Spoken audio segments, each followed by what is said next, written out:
방법이라고도 볼 수 있겠죠. 그죠? 모든 것을 의심한 후에 도달하고자 하는 어떤 토대, 확실한 토대를 마련하기 위한 사고실현의 방법이라고 볼 수 있겠고, 데카르트. 매트릭스 같은 경우는 이제 이런 뭐 방법적 의심이라는 사고실험을 적용해서 이해할 수도 있고, 이게 영화 매트릭스를 말하거든요. 그죠? 그러니까 영화 매트릭스는 사고실험, 뭐 방법적 의심이라는 사고실험으로 매트릭스를 해석할 수도 있고, 뭐 동굴의 비유 같은 플라톤의 사고실험을 대입해서 해석할 수도 있고, 또 행복기계 같은 사고실험, 노찍 같은 사람이죠. 노찍이 말한 그 행복기계 사고실험을 대입해서 해석할 수도 있기 때문에 뭐 사고실험과 뭐 무관하지 않다. 그래서 사고실험과 연결된 방법적 의심, 뭐 행복기계, 통 속의 뇌, 이것도 이제 이것도 퍼트남 같은 철학자의 어떤 사고실험이니까. 그 다음에 코페르니쿠스적 혁명은 칸트의 어떤 사고방식의 혁명인데, 이것도 하나의 사고 실험의 방법이라고도 할 수 있죠. 이것도 코페르니쿠스적 혁명도. 그러니까 대상 중심의 인식론에서 칸트는 주체, 인간의 정신이 주가 되는 그런 이제 그 순서를 바꿔서 생각해보자. 한번. 그러니까 대상을 토대에 놓고 인간이 그것을 수동적으로 따라가는 이런 식의 인식 구조보다는 인간이 능동적으로 작용해서 인간의 정신이 능동적으로 대상을 구성하는 이런 방식으로 토대를 바꿔서 주종의 관계를 바꿔서 사고 실험을 했던 것이 이제 코페르니쿠스적 사고 혁명이라고 말해질 수 있는 칸트의 새로운 인식론을 낳았다고 볼 수 있기 때문에 인식 관점을. 그래서 지금 무관한 것은 소크라테스의 대화 방법인 논박술이죠. 네, 그래서 이거는 사고실험의 방법이라기보다는 이제 대화의 방법이죠. 철학의 방법 중에서. 그래서 정답 4번이 되겠습니다. 그 다음에 7번. 소크라테스의 대화법과 무관한 것은 무엇인가? 자, 이렇게 질문했는데, 일단 소크라테스의 그 대화법은 크게 소극적인 방법으로서의 논박술과 적극적인 방법으로서의 삼파술이 있다고 그랬죠. 그 다음에 그 소극적인 방법으로서의 논박술이라는 것은 사람의 어떤 대화 상대자의 견해, 어떤 질문을 했을 때 답을 가지고 봤을 때 그 답이 적절하지 못한 점이 어떤 적용될 수 없는 상황을 그 예를 들어주면서 결국 그 상대방의 생각이 갖고 있는 짧은 견해라는 점, 그러니까 그들이 갖고 있는 어떤 그 생각이 갖고 있는 문제점을 지적해 주는 것이 논박술이잖아요.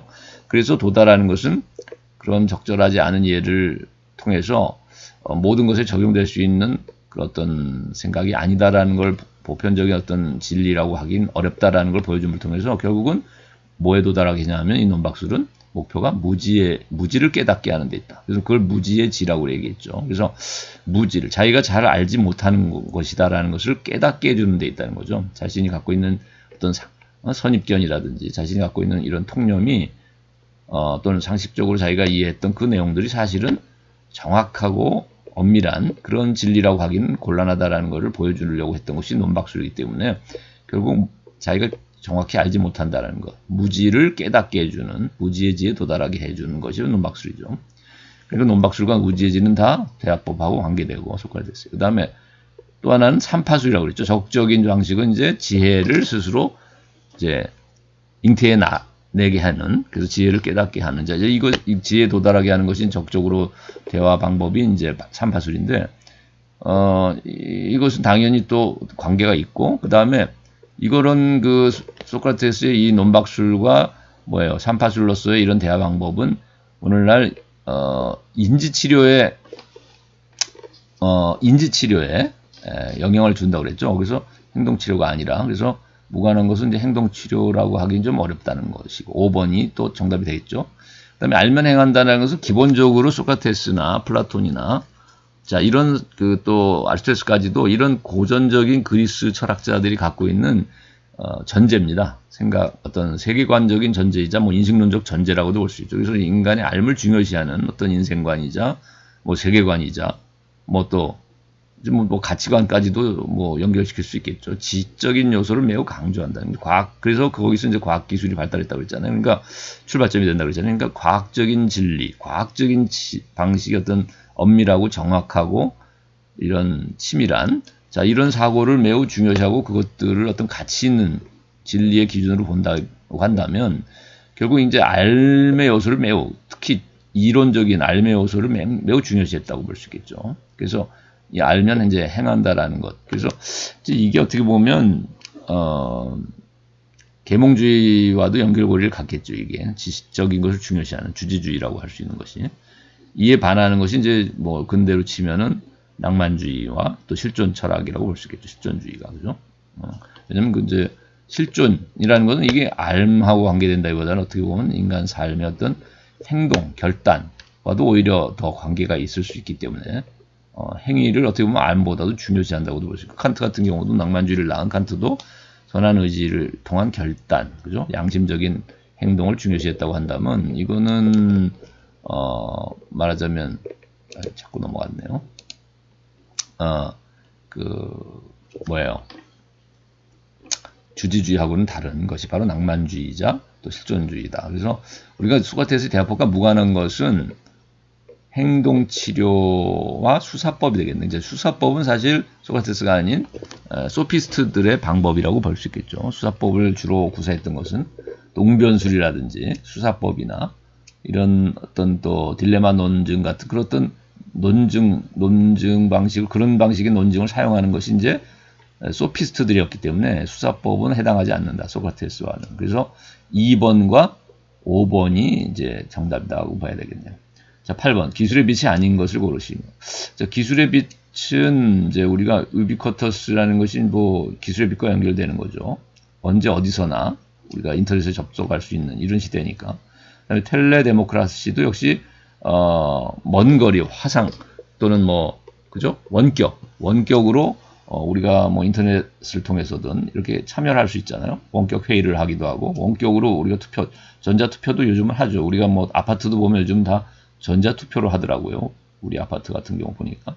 자, 이런 것이 유비쿼터스 시대이자 텔레데모크라시. 이건 다 기술의 빛과 관계되고 IoT 당연히 사물 인터넷도 기술의 빛과 관계되고 세미 다이렉트 데모크라시. 결국 이것도 기술의 빛하고 관계된 정치 형태라고 봐야 되겠죠. 그죠? 직접 민주주의는 아니고 오늘날은 다 간접 민주주의이긴 하지만 국회의원을 뽑아서 국회의원이 우리의 뜻을 대변하는 그 간접 민주주의이긴 하지만 그렇다고 국회의원이 우리가 마음에 안 들고 국회의원이 정말 빗나간 자기 욕심만을 채운다든가 너무 정당의 이익만을 추구해 나간다고 한다면은 국민의 뜻을 대변하지 않는다면 시민의 거기에 우리가 제동을 걸 수 있는 뭐 어떤 그죠? 댓글을 통해서든 어떤 뭐 그죠? 이런 SNS는 이제 우리가 뭐 소셜 네트워크를 통해서 자 우리가 인터넷을 통해서 이렇게 뭐 전화로서 뭐 압력을 가하기도 할 수 있고 이런 시대가 됐으니까 대중이 그러면 이건 세미 다이렉트 직접 민주주의는 아니지만 준 직접 민주주의에 가까운 형태를 이루어 나갈 수도 있는 하나의 시대다. 기술의 빛을 통해서. 그 다음에 카리타스라는 것은 이건 뭐 자비, 타인에 대한 사랑을 의미한다면 이건 카리타스라는 것이 기술의 빛하고 관계된다고 볼 수 있겠죠. 오히려 이제 중세에 매우 중요시한 덕목이었는데 우리가 고대나 중세인들이 사실 이런 어찌 보면 카리타스 같은 덕목이 더 중요시됐고 어찌 보면 더 발달했던 시대가 곧 옛날 시대가 더 어떻게 보면 인간 애가 충만하지 않았을까. 오히려 오늘날 같이 이런 기술 문명이 발달한 빛의 속도로 빨라지는 이 시대에는 어쩌면 좀 더 이기적인 사람들이 더 많아지지 않았는가 생각이 들어요. 타인에 대한 배려보다는 그죠. 그래서 항상 공익 광고에서는 배려, 나눔, 그죠?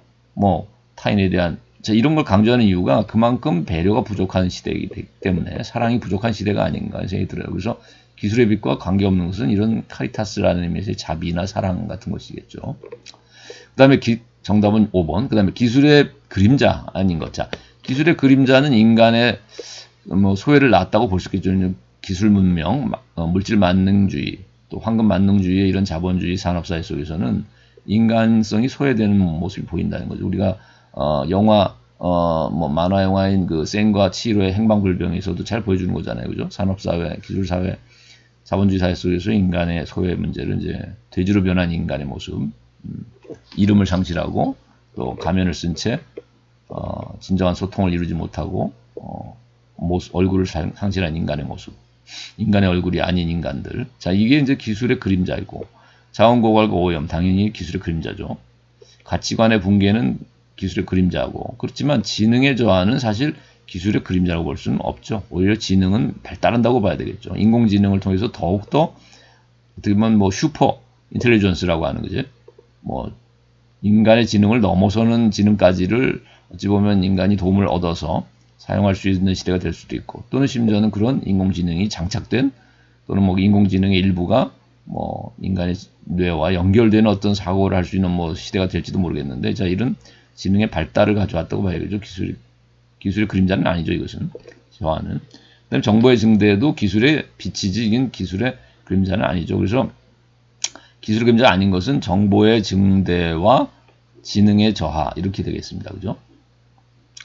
그 다음에 영혼의 사물화, 과학의 마음 연구와 무관한 것을 고르면, 자, 이 과학의 마음 연구에 관해서 우리가 그 2주째인가요? 다뤘죠? 그때 행동주의 심리학, 그 다음에 뭐 신경생리학 같은 것이 이제 동일론, 즉, 뇌과학도 마찬가지고, 정신의학도 마찬가지인데, 이 자연과학으로서의 이제 의학이나 신경생리학은, 동일론이라는, 오늘날 과학의 마음 연구의 입장을 대변한다고 그랬죠. 신경생리학도. 뭐, 의학이나 마찬가지거든. 그 다음에 행동주의 심리학은 당연히 이제 뭐, 사회과학으로서의 심리학의 입장으로서 얘기됐고, 그 다음에 인공지능 연구는 이제 우리가, 공학에서 컴퓨터 공학이 보여주고 있는, 오늘날의 인간의 마음 연구의 입장이 이제 인공지능 연구로서, 결실을 맺게 될 거 아닙니까? 그래서 인공지능에 가장 매달려 있고, 지금 공학 입장에서는, 그죠? 컴퓨터 공학에서는. 그러니까 인공지능, 행동주의 심리학, 그 다음에 신경생리학은 다 오늘날 과학의 마음 연구와 연결되는데, 자연과학, 사회과학, 공학, 그죠? 현상학이나 해석학은 이건 철학의 입장이죠. 사실 오늘날 현대 철학의 이제 그 실존 철학을 낳은, 우리가 뭐 하이데거나 사르트르의 어떤 스승에 해당하는 것이 이제 현상학을 상시한 후설 같은, 에드문드 후설 같은 철학자거든요. 그래서 페노메놀로지라고 하는 현상학은 사실은 오늘날 그 현대 철학, 실존 철학, 특히 또 실존주의 철학이나 아니면 이제 해석학 같은 이 현대 철학을 낳은 뿌리에 이제 현상학이 있고, 해석학도 또 뭐 우리가 가다모 같은 해석학자도 있고, 그죠? 슐라이로 마하도 해석학을 열은, 뭐 시조에는 이제 슐라이로 마하 같은 낭만주의 철학자가 해석학의 시조인데, 오늘날 이제 뭐 가다모 같은 현대 철학자나 이런 사람들이 이제 해석학을 발달시켰죠. 그래서 현상학과 해석학은 이건 인문학의 철학, 그죠? 철학의 유파입니다. 그래서 무관한 것은 3번과 5번이 되겠습니다. 자, 그 다음에 피노키오에서 11번, 요정이 말한 인간의 조건이 아닌 것을 모두 고른다.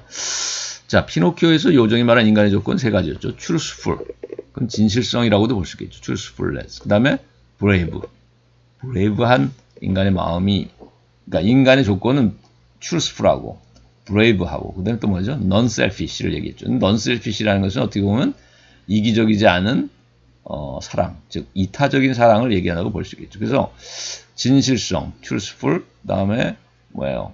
brave, 용기, 그다음에 non-selfish한 이타심. 자, 이런 것들은 인간의 조건이라고 요정이 말한 세 가지고, 이런 것들을 다른 말로 하면 이제 귀뚜라미에게 네가 피노키오의 양심이 되어줘라, 컨션스가 되어줘라, 이렇게 얘기했죠. 그래서 컨션스라는 것이 사실은 이런 세 가지 덕목, 진실성, 용기, 그다음에 이타적 사랑을 낳는 어떤 뿌리에 해당하는 것은 이제 양심이죠. 그렇기 때문에 이 양심이란 말이 이 세 가지 덕목의 어떤 모체로서 이걸 대변할 수 있는 한마디의 말은 양심이죠. 그래서 피노키오의 친구로서 귀뚜라미를 친구가 되어주라고 그러면서 네가 피노키오의 양심이 되어주라고 했잖아요.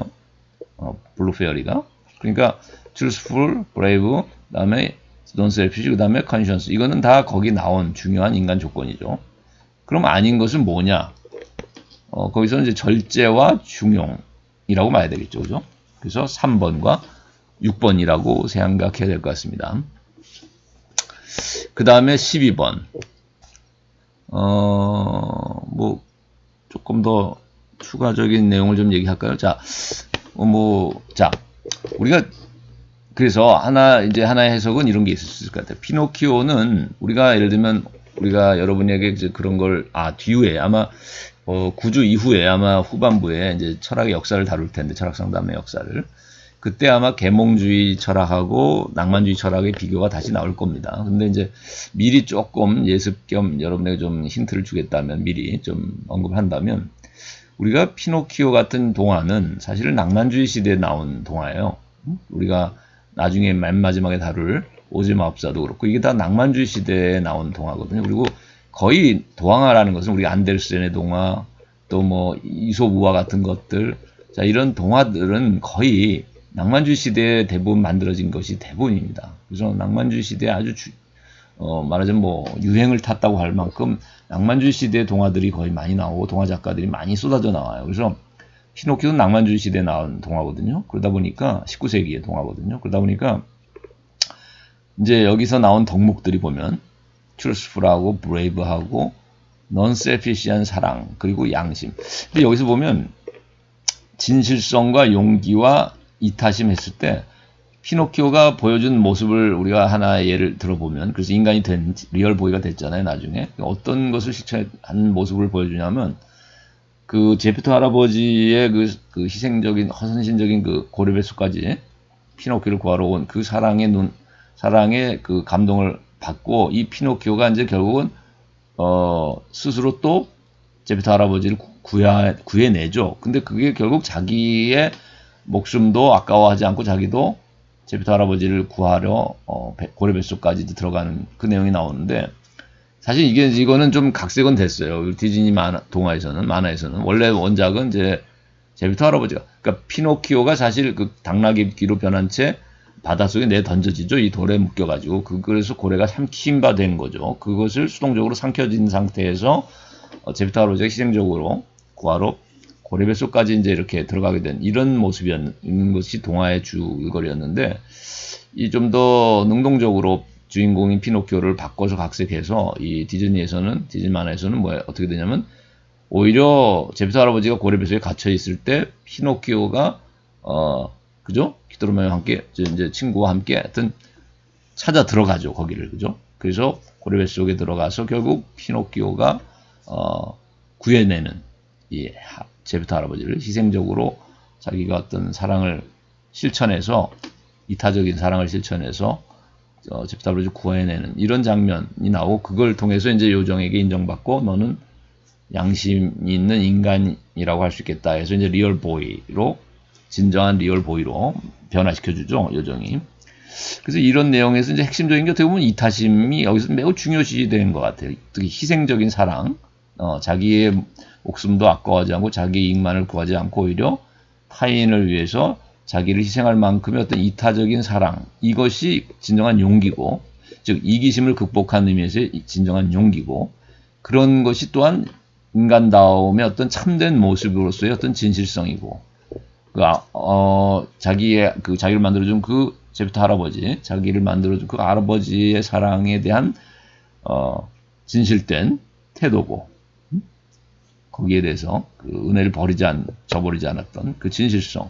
이것이 어떻게 보면 거짓말을 하지 않고, 그러니까 거짓말을 한다는 게 뭐 배신하지 않고 또, 자, 이런 거짓말이나 배신을 하지 않고, 정말 그 자기에게 은혜를 베풀어준 그 제페토 할아버지에게 은혜를 갚는 그 진실된 태도.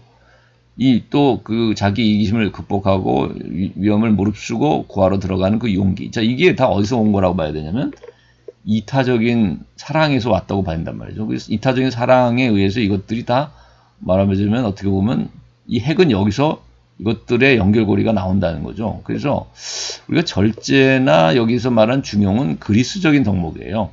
즉 헬레니즘, 우리가 나중에 이제 얘기하겠는데 또 다시 고대 철학은 이제 헬레니즘과 또 중세에 나오는 헤브라이즘까지가 이제 고중세 옛날 사람들의 그 철학이거든요. 사상이고 중요한 서양 문화의 두 뿌리고, 그러면 헤브라이즘적인 덕목에서 중요시되는 중에 하나는 이제 절제와 그다음에 그 아리스토텔레스 같은 사람들 중용. 그러니까 이런 것들 어떻게 보면 매우 이지적인 어떤 말하자면 판단을 통해서 이루어진다고 봐야 되겠어요. 절제라든지 중용 이런 것들은. 근데 여기서 강조된 이 낭만주의 시대의 뭐 동화라서 그럴지 모르지만 이 낭만주의적인 덕목은 사랑이 가장 중요하거든요. 사랑이. 그러다 보니까 절제나 어떤 이런 뭐 중용보다는 정말 자기 목숨을 아끼지 않고 희생적으로 다른 사람을 구하러 들어가는 이 용기와 이런 사랑은 이거는 이 헬레니즘적인 또는 계몽주의 시대의 어떤 덕목이라고 보기는 어렵고, 오히려 낭만주의 시대나 실존적인 어떤 실존주의와 연결고리를 가질 수 있는 어떤 탈존, 하이데거 지금 말하면 후기에 말하는 자기의 어떤 말하자면 다스만으로서 어떤 퇴락한 아주 그 세상적으로 그냥 속물적으로 살아가던 사람이 정말 용기 있게 결단하고 그래서 존재 소리에 응답하는, 존재 부름에 응답하는 자, 이런 걸 탈존이라고 하는데, 그럼 탈존이는 뭐냐면 어떤 세속적이고 속물적이고 이기적인 이런 자기의 그 마음을, 욕망을 극복한 것이라고 봐야 되거든요. 탈존이라는 것은. 그럼 결국 이타적인 사랑의 실천이라고도 볼 수 있는 게 이제 탈존이라고도 볼 수 있겠다. 하이데거식으로 말하면. 그래서 실존 철학이나 낭만주의는 이제 연결고리를 갖는다고 나중에 이제 다 여러분에게 구주 이후에 이제 다 얘기를 하겠습니다만은, 여기 피노키오 동화는 그래서 낭만주의적이고 또 실존주의적인 요소가 매우 강하고, 계몽주의적인, 물론 이제 동화라는 건 또 대부분 어린 아이들에게 깨우치기 위한 거기 때문에 계몽적인 요소가 있지만, 우리가 구주 이후에 또 다룰 것 중에 하나가 이제 계몽의 의미를 다룰 건데, 계몽에는 크게 두 가지 의미가 있다고 이제 다룰 거거든요. 그래서 그 헬레니즘적이고 계몽 시대의 그 근대의 계몽주의적인 의미에서의 계몽이 있는가 하면, 우리가 그 계몽주의를 표현하면서 나온 것이 낭만주의인데, 낭만주의자들도 계몽을 완전히 부정했다기보다는 계몽을 완성시키려고 했고, 그래서 좀 더 높은 차원으로 인간이 계몽돼야 된다고 생각했다면 전인격적인 계몽을 얘기하거든요. 정의적인 요소를 포함하는 그 예술성이라든지 도덕성을 함양을 같이 해나가는 계몽을 얘기하지, 과학기술의 발달만을 가지고 계몽이라고 얘기하지 않는데, 근데 이제 계몽주의자들은 이제 그런 과학기술의 발달만을 가지고 계몽을 얘기하고 있고, 헬레니즘은 아무래도 이론적이고 과학적이고 수학적인 지식을 매우 중요시하는 다른 점에서 그 낭만주의와 실존주의자가 말하는 계몽하고는 좀 다른 측면이 있다는 거죠. 좀 일면적인 측면이 있다는 거죠. 그래서 여기서 좀 얘기를 할 것은, 피노키오에서 나오는 계몽이라고 한다면 그 계몽은 낭만주의자들이 말하는 전인격성, 정의적인 요소, 어떤 예술적인 체험이나 또 도덕적인 이런 양심적인 결단, 자, 이런 것들을 오히려 더 중요시하는 어떤 계몽이다. 그래서 모든 동화나 소설은 다 계몽적인 측면이 있지만, 여기서는 이제 어떤 헬레니즘이나 근대 계몽주의라기보다는 근대로 치면 낭만주의고 오늘날 실존 철학하고도 연결고리를 갖고, 또 헤브라이즘적인 더 뿌리를 가지고 찾다고 본다면 헬레니즘보다는 헤브라이즘적인 요소가 강하다. 헤브라이즘의 핵심 덕목은 이타적인 사랑이잖아요. 그죠? 신의 사랑이고, 그죠? 그래서 신의 사랑을 특징 짓는 것이 바로 아가페가 바로 이타적인 사랑이니까. 그래서 이게 사실 낭만주의 문학의 뿌리는 헤브라이즘에서 온다는 거예요. 헬레니즘이라기보다는. 그래서 헤브라이즘적인 덕목하고 통하는 바가 매우 강하다. 왜냐하면 여기 절제라든지 중용이 여기 정답인데 아닌 것이 바로 요정이 말하는 조건이 아닌 것이, 이런 3번하고 6번은 정답인데, 이거는 헬레니즘적인 것이지 헤브라이즘적인 것이라고 보기는 좀 어렵다는 거죠. 그래서 3번과 6번이다. 그 다음에 12번, 칸트 도덕법칙의 성격이 뭐예요? 아닌 것. 자, 칸트의 도덕법칙은 예를 들면 모든 인간을 수단으로만 대하지 말고 목적으로도 대하라. 그죠? 또 내 의지의 준칙이 보편적 입법의 원리에 타당하도록 행위하라. 이런 어려운 말로 표현된 것들인데, 또 모든 인간을 목적의 왕국의 구성원으로서 대하라. 자, 이런 것은 도덕법칙과 연결되어 있는 거죠. 칸트의 도덕법칙은 그래서 목적의 왕국과도 관계되고, 목적의 왕국이라는 것은 모든 사람을 수단으로만 대하지 말고 목적으로도 대하는 그런 나라가 이제 목적의 왕국이고, 그 목적의 왕국이라는 것은 도덕적인 세계를 말하죠. 그래서 사람을 경제적인 어떤 자본주의 사회에서의 구성원으로만 보지 말고, 이기적인 어떤 시장 경쟁을 해나가는 상대로만 보지 말고, 도덕적인 어떤 세계의 원리를 갖는 구성원, 그게 목적의 왕국이거든요. 도덕세계가. 그런 모든 사람을 수단으로만 보지 않고 내 계산과 내 이익, 내 유익의 어떤 도구로만 보지 않는 그런 세상이 이제 도덕적 세계잖아요. 그럼 도덕적 세계, 인격으로서 대하는 세계잖아요. 그러니까 그런 인격적인 세계를 바로 칸트는 목적의 왕국이라고 얘기한 거죠. 도덕적 세계를. 그래서 칸트 도덕법칙의 성격은 그런 목적의 왕국의 구성원, 그 다음에 소수의 인권도 보호돼야 된다는 거. 모든 사람을 수단으로만 대하지 말고 목적으로도 대하라는 거니까, 아무리 소수 한 개인이라 할지라도 인권이 약자라도 보호돼야 된다는 것이 간태 도급법칙의 성격이고, 그래서 2번과 4번은 도급법칙의 성격이고